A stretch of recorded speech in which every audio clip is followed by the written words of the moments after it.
Hi everyone, and welcome to Allen County Health Department's Diabetes Drops, our short educational videos to help with diabetes management. Today, we will be doing an overview of eating healthy, carb counting, and being active. In this video, we will discuss healthy eating, key dietary principles, the plate method, carbohydrate counting, and being active.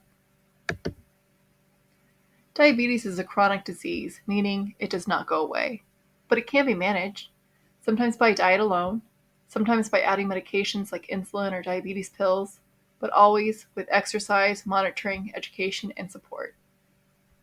Research shows that managing blood sugar with healthy eating, exercise, and proper medication can help reduce complications associated with diabetes.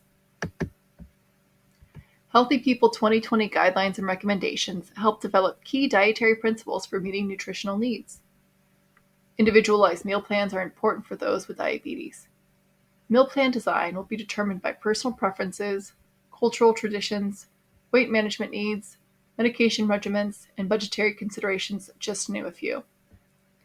Nutritional needs should be met through nutrient-dense foods and beverages. Nutrient-dense foods are foods that give you lots of vitamins, minerals, and other good things for your body without a lot of extra calories. Think of it like getting the most bang for your buck when you eat. Things like fruits and vegetables, whole grains, and lean proteins are examples of nutrient-dense foods. Enjoy different foods and beverages within each of these food groups. All forms of foods, including fresh, canned, dried, frozen, and 100% juices, are included in healthy dietary patterns. It's important to pay attention to portion size. Portion size is often used to describe the amount of a food or beverage eaten in one meal. It is important to pay attention to portion size when making food and beverage choices. Be sure to look for serving sizes on food labels to help with portions. Reduce calories by replacing sodas and sugar-sweetened beverages with water or low-calorie beverages. By following an individualized meal plan, you can help reach your blood sugar targets and reduce cardiovascular risk by managing blood pressure and blood fats.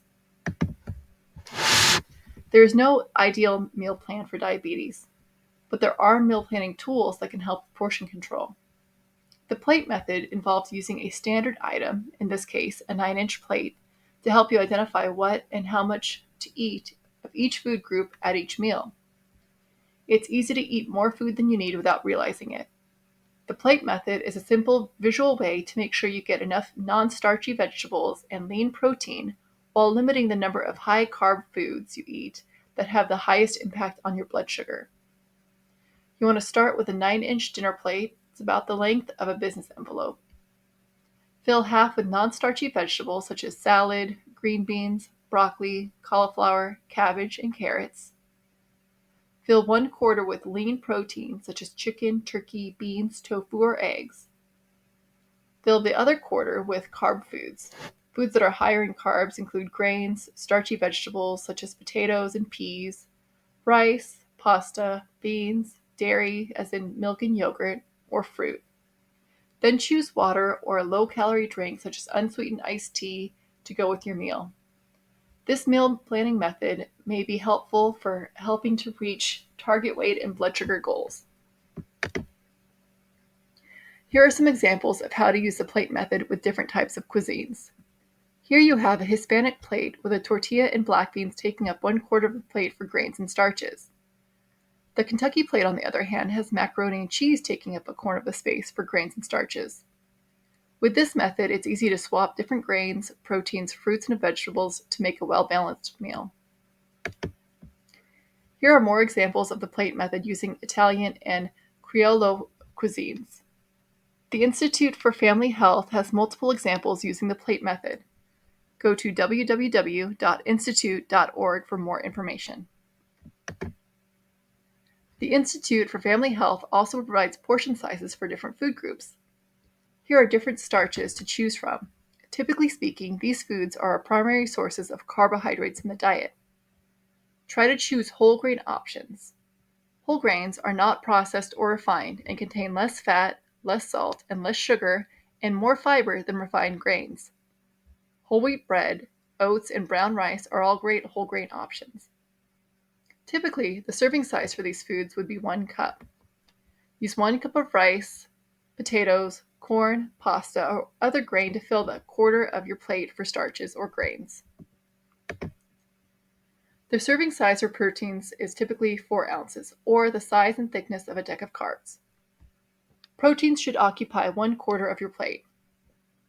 4 ounces of grilled chicken, steak, pork, or fish, and 1/2 cup of beans, or a 1/4 cup of nuts, or 1 egg are all great protein choices. If choosing yogurt or cheese as your protein, choose low-fat options.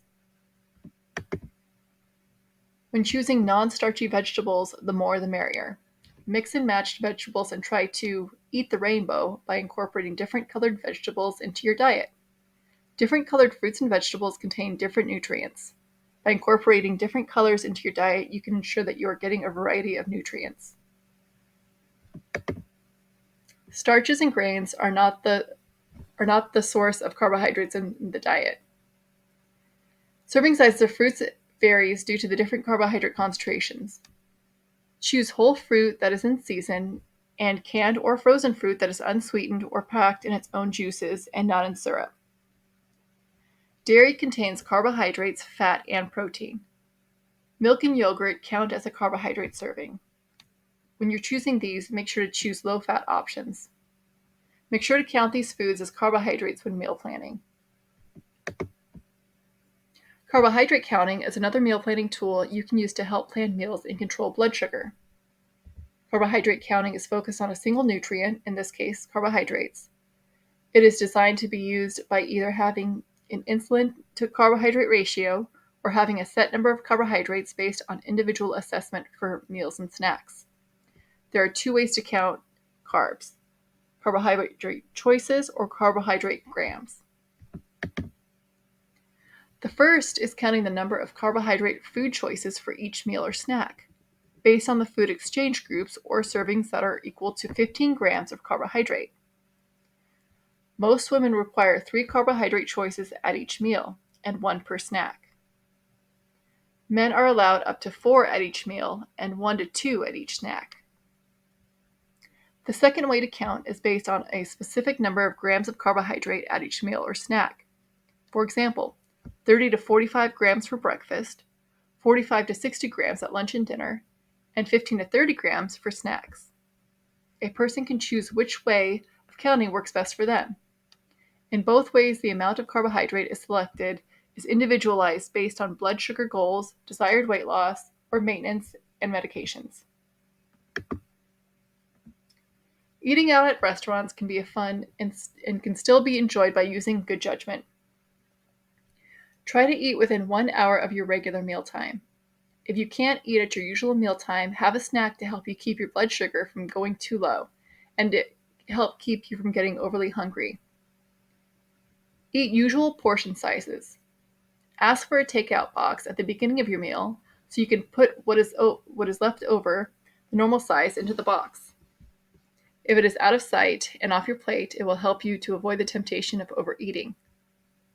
If you're going to drink alcohol, make sure to drink in moderation and only with meals. Look at menus before arriving at the restaurant and make the best available choices. Try to keep meal times consistent and eat as close to what you normally would as regular meal plan. If you have diabetes and drink alcohol, do so only in moderation. Alcohol is high in calories and can raise triglycerides. If you choose to drink alcohol, it is very important to always eat when drinking because alcohol can cause low blood sugar. Be aware that some medications have adverse alcohol and drug interactions. The Dietary Guidelines for Americans suggest limiting alcohol to no more than 1 drink per day for women and no more than 2 drinks per day for men. 1 drink is equal to 12 ounces of beer, 5 ounces of wine, or 1.5 ounces of hard liquor. Avoid high sugary mixes added to cocktails. Remaining physically active is a necessary part of self-care for people with type 1 and type 2 diabetes.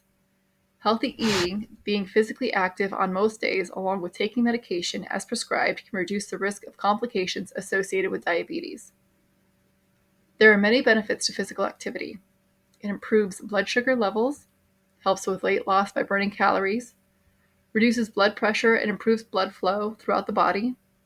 It improves cholesterol levels by lowering the bad LDL cholesterol and raising the good HDL cholesterol. New evidence shows that physical activity has immediate health benefits. For example, physical activity can reduce anxiety and blood pressure and improve quality of sleep and insulin sensitivity. Physical activity can help prevent 8 types of cancers, reduce symptoms of anxiety and depression, and improve cognition for those with dementia, multiple sclerosis, ADHD, and Parkinson's disease. Physical activity can also decrease pain for those with osteoarthritis. How hard or at what intensity you are active will be different for each person. Activity should cause your heart to beat faster. Avoid being so active you can't talk. Always stop right away if you are dizzy, short of breath, or sick to your stomach, or in pain. Obtain help if necessary. If told you should limit a certain form of activity, ask what you can do. Always warm up and cool down and stretch. Be sure to monitor blood sugar before and after activity, even if it's not on medication.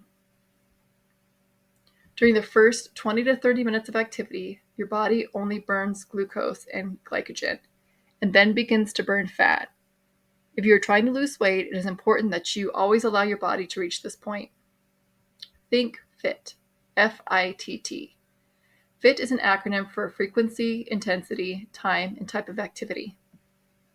Frequency goals should be most days of the week. Start slow and work your way up. Intensity will be individualized for each person. Adults should have a minimum goal of 150 minutes of physical activity a week. The type of activity depends on what you like. Engage in physical activity that you enjoy. This will help you to be consistent with your exercise. If you have any questions or if you are interested to learn more about our diabetes or diabetes prevention and control program, contact Allen County Health Department at 270-237-4423 or go to our website at allencountych.com. Diabetes can be a complicated disease, but the good news is you don't have to fight it alone. We're here to support and help you. Give us a call today. Thank you for watching this video and take care.